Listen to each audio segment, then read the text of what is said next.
Vaxtı xeyir olsun, hörmətli tamaşaçılar. Ekonomik yeni sizin xidmətinizdədir. Bizə ayrılan vaxt ərzində möhkəm dünyada baş verən ən son iqtisadi xəbərlərlə tanış ola biləcəksiniz. Beləliklə, ilk xəbərimiz.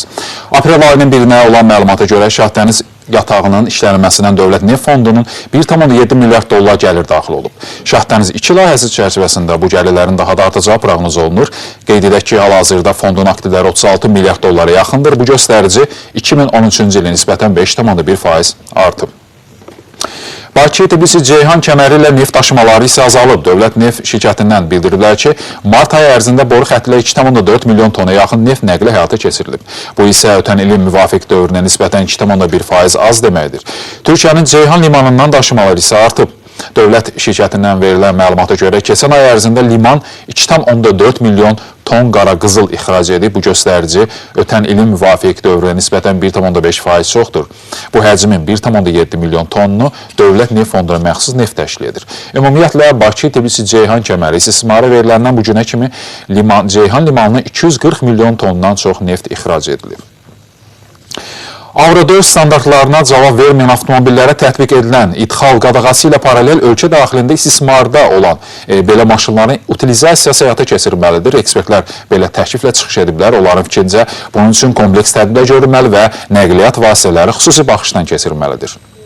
Həm deyək ki, yanacağın keyfiyyətinin yaxşılaşdırılması, standartlara uyğunlaşdırılması istiqamətində paralel olaraq işlər aparılmalı. Eyni zamanda gömrük məntəqələrində xüsusi laboratoriyalar yaradılmalı, avtonəqliyyat vasitələrinin hissələrinin Azərbaycana gətirilməsində nəzarət gücləndirilməli. Eyni zamanda daxildə istismarda olan avtonəqliyyat vasitələrinin tədricən istismardan çıxarılması, utilizasiyaya göndərilməsi istiqamətində qərar qəbul olunmalıdır.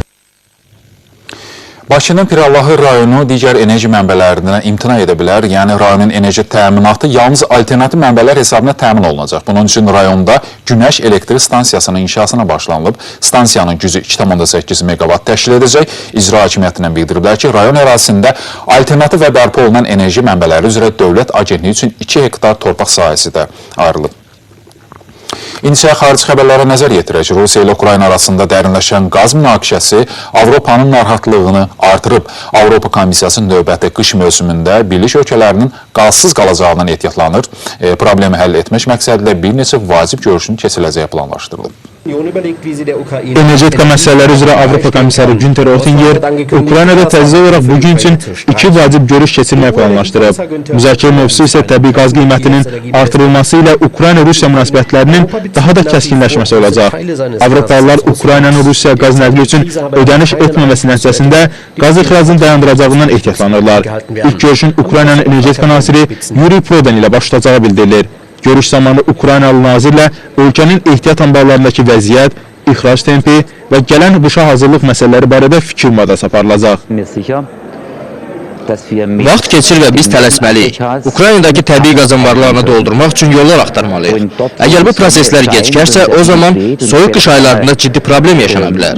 Ən kritik halda Slovakiyadan revers yolu ilə qaz təchizatını həyata keçirmək olar. Amma bu da müəyyən vaxta qədər mümkün ola bilər. İstənilən halda konfliktin bu həddə çatmayacağını güman edirəm.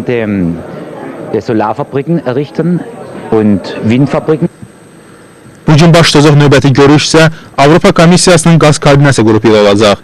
Avropa Birliyi ölkələrinin rəsmi təmsilçilərinin, Avropanın qaz şəbəkə operatorlarının və sənaye sektorunun digər nümayəndələrindən ibarət qrupu ilə eyni mövzu ətrafında danışıqlar aparılacaq. Ekspertlər isə Avropa Birliyinin hərəkətə keçməsini Rusiyanın qaz nəqlini dayandıra bilməsi riski ilə əlaqələndirirlər.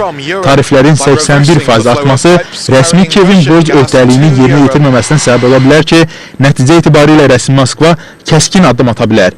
Qonşu dövlətlərdən revers yolu ilə tələbata ödəmək isə real görünmür. Polşa, Macaristan və Rumıniya birlikdə Ukraynaya 5 milyard kubmetr qaz nəql edə bilər ki, bu da tələbat üçün yetərli deyil. Ən potensial təchizatçı kimi Slovakiya göstərilir ki, burada da nəql etmə həcmi 20 milyard kubmetr civarındadır. Ukraynanın isə təbii qaza olan illik tələbatı isə 50 milyard kubmetrdir. Rusiyaya qarşı sanksiyalardan uzan tərəf yalnız qərb dövlətləri olacaq. Dünyanın ən iri investorlarından sayılan Amerikalı Jim Rogers belə deyib.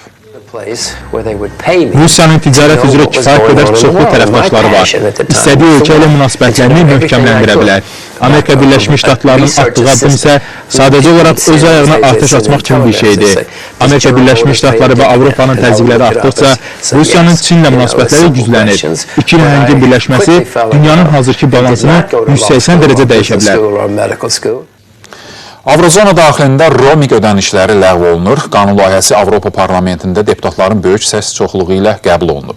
Rəqəmsal texnologiyaların inkişafı üzrə Avropa komissarı Neelie Kroes qeyd edib ki, analoji qanunun internet xidmətləri üçün də tətbiqi həyata keçiriləcək. Layihə Avropa Birliyinin toplantısında səs verməyə çıxarılacaq. Əgər müsbət rəy alınarsa, qanun 2015-ci il dekabr ayının etibarən qüvvəyə minəcək. Məhz bundan sonra Avropa ərazisində olan bütün mobil əlaqə istifadəçiləri vahid tariflə ödəniş edəcəklər. Almaniyanın sənaye sektorunda az da olsa canlanma yaşanıb. Federal Statistika İdarəsinin verdiyi məlumata əsasən mart ayında sənaye sahələrinin sifariş həcmində 0,6% artım müşahidə olunub. Analitiklər bu artımı daxili tələbatın artması ilə əlaqələndiriblər. Hesabatda qeyd olunur ki, xaricdən edilən sifariş həcmi 1,2%lik artım nümayiş etdirib. Rəqəmlər onu göstərir ki, Almaniya iqtisadiyyatı ötən ilin son rubi ilə müqayisədə birinci rubidə daha dinamik canlanmaya nail ola bilib. Dünya Bankı Moldovada struktur islahatlarının davam etdirilməsi məqsədilə bu ölkəyə 30 milyon dollar həzmində kredit ayırmağa qərar verib. Struktur islahatları çərçivəsində Moldovada əsas sahələrdə irəliləyişlərə nail olunmalıdır. Layihənin başlıca hədəfi işgüzar mühiti yaxşılaşdırmaq, maliyyə sektorunda sabitliyin təmini və dövlət xərclərinin səmərəliliyini artırmaqdan ibarətdir. Öhdəliklər yerinə yetirilərsə, o zaman eyni həcmli ikinci kredit də ayrılacaq. İstənilən halda proseslərin müsbət nəticələr verəcəyinə böyük ümidlər bəsləyirik. Çinin bank sistemində stres testlərə start verilib. Araşdırma aparan komissiya maliyyə bazarında əlahiddə hadisələrin baş verə biləcəyi təqdirdə bank sisteminin zərər çəkmək təhlükəsindən ehtiyatlandığını bildirib. Çinin bank sisteminə nəzarət komissiyası bu həftədən etibarən yerli bankları stres testlərdən keçirməyə başlayır. Komissiya rəsmilərinin verdiyi məlumata əsasən gecikən borclar üzrə araşdırmalar daha ciddi aparılacaq. Maliyyə Nazirliyinin verdiyi hesabata əsasən ilk rübdə qaytarılmayan kreditlərin həcmi 20% artaraq 95 milyard dollar olub. Çinin Mərkəzi Xalq Bank rəhbəri bildirib ki, borcların qaytarılması sürətləndirilməzsə, maliyyə bazarında böyük boşluq əmələ gələ bilər. Problemli kreditlərin yaranmasının qarşısını almaq mümkün deyil, amma müəyyən mənada bu riski azaltmaq olar. Bunun üçün keçirilən stres testlərdə əsas kriteriyalarda məhz bu nüansa diqqət edilir. Əgər vəziyyət dəyişməzsə, bankların kredit verilişinə məhdudiyyətlər qoyula bilər. Nəzarət komissiyası tərəfindən testlərin həqiqəti əks etdirməsi üçün bankların hesabat sənədlərini şəffaf tərtib etmələrini tövsiyə edib. Qeyd edək ki, Çinin bank sistemində borclanma yükünün artması artıq 4 rüblükü yüksək həccini qormaqdadır. Ölkə büdcəsinə daxil olan vəsaitlərin 10%-i məhz bu sektora düşdüyü üçün xəzinə daxil olmalarında çatışmazlıq mövcuddur. Nəzarətçilər hesab edirlər ki, stres testlər həm banklar, həm də sərmayəçilər üçün etibar göstəricisini yüksəltməyə yardım edəcək.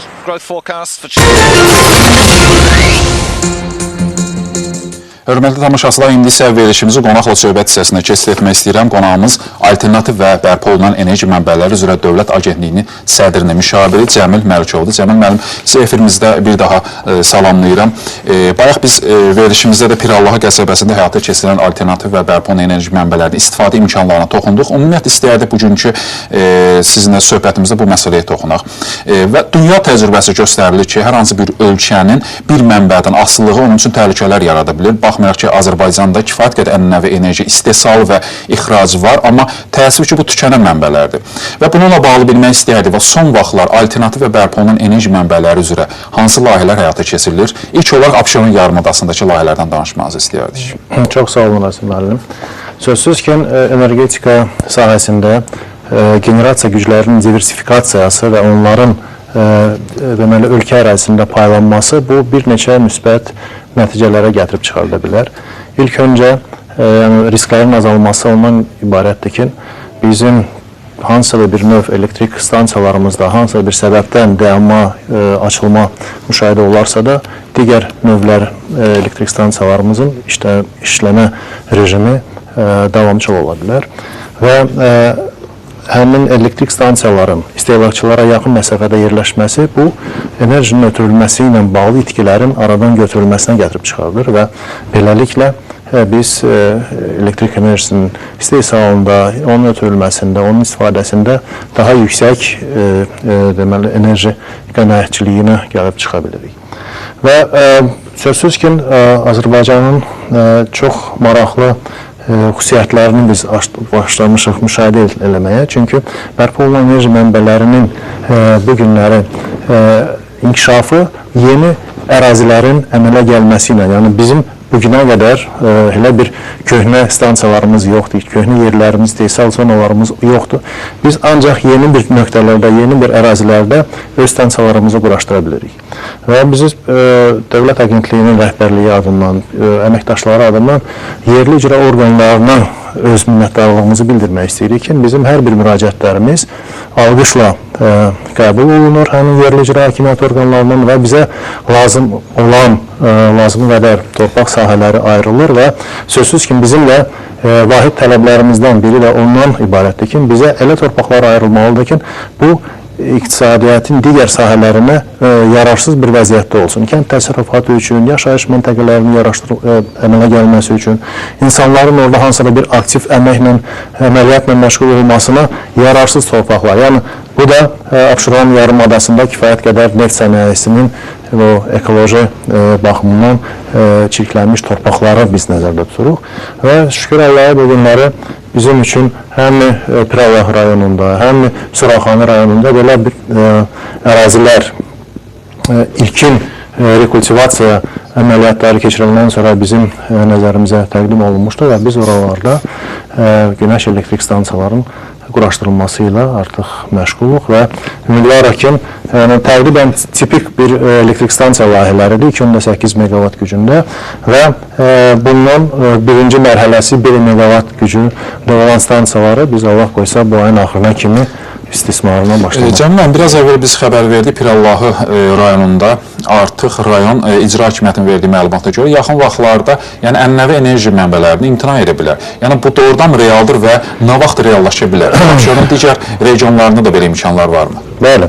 Sözsüz ki, Abşeron rayonu bildiyiniz kimi bərpa olunan enerji mənbələri ilə kifayət qədər zəngin bir bölgədir. Yəni burada günəş enerjisini, külək enerjisini biz nəzərə alsaq, dənizin dalğalanma enerjisini nəzərə alsaq, biz burada hibrid tipli elektrik stansiyaların tikilməsinə, onların istifadəsinə nail ola bilərik və bunun hesabına biz lazıma qədər olan güclərin həmin külək və günəşin hesabına istifadə edərək biz bu bölgələrin enerji təminatına nail ola bilərik. Lakin bildiyiniz kimi küləkdə və günəşdə də hansısa dəyişikliklər var. Elə məqam olur ki, nə küləyimiz, nə günəşimiz olmaya bilər.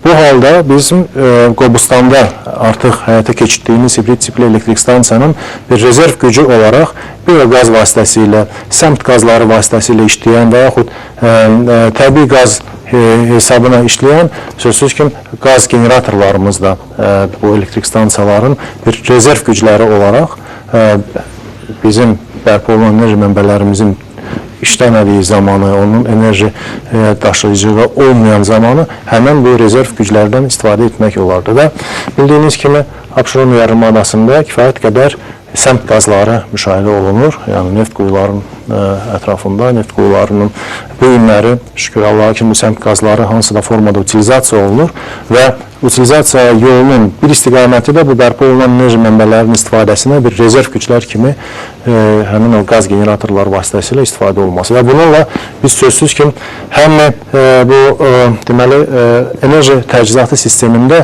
belə bir ifadə var. Ada tipli enerji sistemi. Yəni, Pirallahı da bizdə bildiyiniz kimi yarımadadır, amma faktiki bir enerji simasında bir ada tipli enerji təchizatına da biz onu təmin etmək imkanlarımız var. Bununla həmin Pirallahı qəsəbəsinin ümumi şəbəkədən asıllığını və ora bu günləri vahid bir xətlə enerji təchiz olunur. Biz onun dayanıqlığını, onun daimi enerji təchizatını həmin təbii resursların hesabına, yəni günəşin, küləyin və səmt qazların hesabına həll etmək imkanıdır. Cənab müəllim, bu yaxınlarda 2014-cü sənaye ili çərçivəsində dövlət proqramı artıq öz təsirini tapdı və həmin sənəddə sizin qurumun xüsusi səlahiyyətlər, vəzifələr verilibdir və hansı tədbirlər görürsünüz bu dövlət proqramı çərçivəsində? Bəli, bu dövlət proqramı çərçivəsində bizim qarşımızda iki məsələ tapşırıq qoyulmuşdur. Bunlardan birincisi, ən önəmləsi ondan ibarətdir ki, biz demək, bərpa olunan enerji mənbələri sahəsində sənaye bazamızın təkmilləşməsini, gücləndirilməsini, inkişafını təmin etməliyik və artıq bu illəri bizim bu istiqamətdə apardığımız işlər ondan ibarətdir ki, bizim Azərbaycanda artıq günəş panellərinin istehsal olunan müəssisələrinin infrastrukturları formalaşmalıdır ki, biz xaricdən gətirən avadanlıqların hissələrinin sayının miqdarını azaltmaq niyyətindəyik.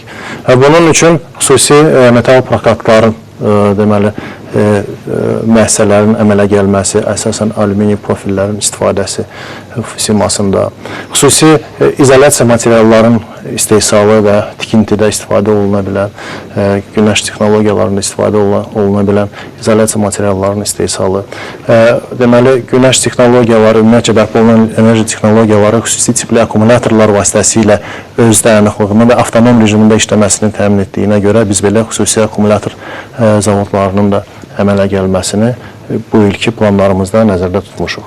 İkinci bir vacib məqam da ondan ibarət idi ki, biz beynəlxalq alternativ bərpa olunan enerji mənbələrinin istifadəsi sahəsində beynəlxalq konferans həyata keçirməliyik və bu beynəlxalq konferansın da biz hazırlığını başlamışıq və bərpa olunan enerji mənbələrinin Azərbaycanda həmin bu sahənin strateji inkişaf məqsədlərini deməli, beynəlxalq təcrübə ilə bölüşməsini, beynəlxalq ekspertləri ilə birlikdə müzakirəsini aparmaq üçün belə bir konferansın da noyabr ayında həyata keçirilməsini. Cənab müəllim, siz bir neçə layihədən danışdınız, yəni sizin dövlət qurumunu həyata keçirəcəyi bir neçə layihəni bizə təqdim etdiniz. Bilmək istəyərdik, bu layihələrdə sahibkarların, özəl biznesin iştirakını görmür. Niyə görə bu sahəyə maraqsızdılar? Bilirsiniz, mən biraz başqa cürə bu ifadəni formalaşdırmaq istəyərdim. Bu günləri onsuz da bu sahənin inkişafında özəl strukturlar mütləq iştirakçıdırlar. Hətta bugün bizim bəzi layihələrimizi özəl strukturlar həyata keçirdir, onların tikintisini və həmin qurğularının Azərbaycana çatdırılması, istehsalını nəhayət və s. Yəni, istər-istəməz özəl qurumlar bərpa olunan enerji mənbələrinin istifadəsində bunlar bu günləri iştirakçıdırlar, yəni bazarın subyektidirlər. Bu ki, qaldı enerji satıcılarına, bu günləri sözsüz ki, enerji satışı ilə məşğul olmaq üçün dövlətin xüsusi qərarları var, qanunvericilik bazası var və s. Bunun həyata keçirilməsi bizim qarşımızda tarif siyasətinin formalaşdırılması ilə bağlıdır. Yəni, bu günləri bu sahənin tənzimləyici bir funksiyası tariflə bağlıdır. Və hal-hazırda tarif siyasəti, şəbəkəyə qoşulma üçün tələblər, şərtlərin yerinə yetirilməsi, bu fəaliyyətlə məşğul olmaq üçün xüsusi razılığın alınma şərtləri və s. Bunun üçün biz bir neçə qanunvericilik aktlarının, o cümlədən qanun layihələrini hazırlayıb Nazirlər Kabinetinə təqdim etmişik. Bu günləri bu sənədlər artıq Nazirlər çərçivəsində müzakirələr aparılır, rəy təkliflər toplanılır. Ümumiyyətlə ki, yaxın zamanda bu qanunlar da öz son yekununa çatdıqdan sonra, təsdiqləndiyindən sonra biz deməli, bu sayədə özəl strukturların da iştirakını təmin edə biləcək və onlar üçün maraq yarada biləcək. Cənab müəllim, bu alternativ və bərpa olunan enerji mənbələri həm də iqtisadiyyatın istehsal sektoruna aid etmək olar. Yəni, bilmək istəyərdim, hal-hazırda bu sahədə hansı məhsul, yerli məhsulların istehsalı həyata keçirilir və nəzərdə tutulur? Bilirsiniz, bərpa olunan enerji mənbələrinin istifadəsində tutan günəş texnologiyalar sahəsində tam olaraq həm günəş istilik texnologiyalarının istehsalı Azərbaycanda mövcuddur. Günəş elektrik, fotoelektrik, fotovoltaik texnologiyaları Azərbaycanda mövcuddur. Bunun nəinki texniki ancaq avadanlığın yığılma texnologiyaları mövcuddur. Hətta bunun bizim Elmlər Akademiyasının institutlarında, bizim elmi tədris institutlarımızda bunun fundamental 80-ci illərdən bəri Azərbaycanda bu sahəyə çox böyük elmi maraq var, elmi axtarışlar var, iş görülən işlər var və biz bunların hamısını bugünlərə çalışırıq, yekun bir nəticələrə gətirib çıxardaq və inşallah öz sərgilərimizdə də bu nailiyyətləri biz təqdim eləyəcəyik. Sonuncu sualını sizə vermək istəyir, xahiş edirəm qısa formada. Mümkünsə deyərdiniz, hal-hazırda alternativ mənbələr ümumi enerji istehsalında, istehlakında nə qədərdir və yaxın illərdə hansı faiz dərəcəsində artırması nəzərdə tutulur? Deməli, nəzərə alsaq ki, Azərbaycanda bərpa olunan enerji mənbələrinin bugünləri ən böyük qismi bu bizim böyük su elektrik stansiyalarımızdır. Bunların hesabına Azərbaycanda bu illəri, keçən il 10.5% deməli, miqdarında ümumi elektrik enerjisinin istehsalını bərpa olunan enerji mənbələri hesabına Azərbaycanda istehsal olunmuşdur. Tədricən bu proses artımdadır və bu günləri nəinki külək, günəş stansiyaların hesabına, hətta bildiyiniz kimi Təmiz Şəhər layihəsi çərçivəsində tullantıların emalı zavodunda da artıq 45 megawatt gücündə stansiya fəaliyyətinə başlayıb və onlar da bizim üçün çox böyük töhfədir. Əlavə olaraq Azərbaycanda bir neçə kiçik su elektrik stansiyaları da fəaliyyətinə başlayıb və bununla biz ümid edirik ki, 2020-ci ilə qədər biz bərpa olunan enerji mənbələrinin miqdarını 20%-ə qədər çatdıra biləcəyik. Cəmil müəllim, sizə bir daha təşəkkür edirik. Dəvətimizi qəbul etdiniz və suallarımızı cavablandırdınız. Bir daha qeyd edim ki, qonağımız alternativ və bərpa olunan enerji mənbələri üzrə Dövlət Agentliyi sədrinin müşaviri Cəmil Məlikov idi. Verilişimizi davam etdiririk. Neftin qiyməti yüksəlməkdədir. Amerikanın New York birjasında əraza çıxarılan light neftinin qiyməti $100.91 sentdir, yəni 0,11% bahalaşıb. London birjasında əraza çıxarılan Brent neftinin qiyməti isə 0,5% artıb. İndi bu markadan olan qara qızıl $106.8 sentə satılır. Amerikanın fond bazarları yaxşı zonadadılar. Dow Jones, S&P 500, Nasdaq 100 kimi indekslər 0,26% kimi artıblar. Bu saata Avropa birjalarına nəzərə çarpacaq dərəcədə eniş var. Almaniyanın DAX 2% yaxın ucuzlaşıb, Böyük Britaniyanın FTSE 100 indeksində 1%-dən çox eniş qeydə alınıb. Yaponiya Nikkei 225 indeksi də enib. Qiymətli metallar bazarında müsbət dinamika qeydə alınıb. Qızılı qiyməti yenidən $1300 həddini aşıb. Son hər razda bu metal 0,26% artım göstərib. Gümüş 0,13% artıb. Onun bir unsiyası indi $19.94 sentə satılır. Platin, palladium və alüminium da bağlaşan metallar sırasındadır. Yalnız misin qiymətində azca eniş var. Vahid valyuta mövqeyini artırmağa başlayıb. Bu saata avro-dolları məzənnəsi 1.37.42-dir, dollar yen 103-dür, fond sterling dollar isə 1.65-16-ya mübadilə olunur. Azərbaycan manatının digər valyutalarla nisbətən Mərkəzi Bankın müəyyənləşdirdiyi məzənələr dollar 78 qəpik yarım, avro 1 manat 8 qəpik, Rusiya rubli 2,2 qəpik, Türk lirəsi isə 37 qəpikdir. Ekonomiks öz yerini idmana verir. Həmkarım Rövşən Raiqifoğlu artıq studiyadadır. Salam Rövşən. Salam Rəsim. Bu söz sənindir. Yenə həmən sualı ünvanlamaq istəyərdim. Bu saata hansı maraqlı xəbərləriniz var? Xəbərlərimiz çoxdur Rəsim. Belə ki, yeniyetmə tekvandoçularımız Belçiklə təşkil olunan açıq birincilikdə qüvvələrini sınayıblar və uğurlu nəticəyə imza atıblar. Eləcə də bildiyiniz kimi, güləşçilərimiz Finlandiyada keçirilən Avropa çempionatında uğurlu nəticə ilə artıq vətənə dönüb və bununla bağlı xüsusi qonağımız olacaq. Həmçinin bugün azərkeşlər Çempionlar Liqasının yarı-final mərhələsindən vəsi qazanan ilk iki komandanın adını biləcəklər. Bu və digər xəbərlər barədə daha ətraflı bir qədər sonra. Məmnuniyyətlə xəbərlərinizi gözləyəcəm. Ümid edirəm ki, tamaşaçılarımız üçün də bu xəbərlər xüsusilə maraqlı olacaq. Uğurlar sənə Rövşən. Hörmətli tamaşaçılar, bizə ayrılan vaxt isə burada bitdir. Növbəti efirimiz axşam saat 19:30-dadır. Ən yeni iqtisadiyyat xəbərlərini həmin buraxılışından da əldə edə bilərsiniz. Mən isə sizinlə sabah görüşəcəm. Hələlik.